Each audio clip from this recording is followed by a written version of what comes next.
નમસ્કાર. દર રવિવારે પ્રસિદ્ધ થતું જનફરિયાદ સાપ્તાહિક વીકલી અપડેટ્સ.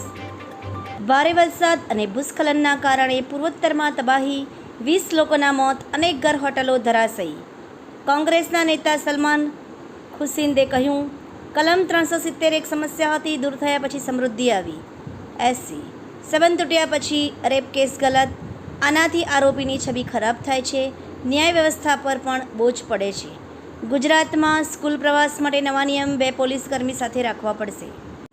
પહલગામ હુમલાના 6 આતંકી ભાજપમાં જોડાઈ શકે છે, એટલે જ તો હાલ પકડાતા નથી. સંજય રાઉત. હવે નાનકડા પાડોશી દેશમાં જોવા મળશે ડાયનોસોર, અહીં આકાર લેશે એશિયાનો પહેલો જુરાસિક પાર્ક.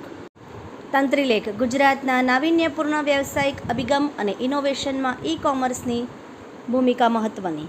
અમદાવાદમાં એક દિવસના નવજાતને કોરોના થયો, અઠવાડિયા અગાઉ માતા હતી સંક્રમિત. અંકિતા ભંડારીની હત્યાના ત્રણેય દોષિતોને જન્મટીપ કોર્ટે 50,000નો દંડ ફટકાર્યો. આવતીકાલથી 36 કલાક માટે અમદાવાદ બોરીવલી એક્સપ્રેસ આંશિક રીતે રદ, કાંદિવલી યાર્ડમાં બ્લોકની અસર. મહારાષ્ટ્રમાં લાડલી બહેન યોજનાની 2200થી વધુ લાભાર્થી સરકારી કર્મચારી નીકળી. ભારતમાં કોરોનાના એક્ટિવ કેસનો આંકડો 2700ને પાર, 24 કલાકમાં 7ના મોત. રેતી અને દારૂના ધંધામાં પોલીસની મિલીભગત, ભાજપના પૂર્વ સાંસદ નારાયણ કાછડિયાના આક્ષેપ.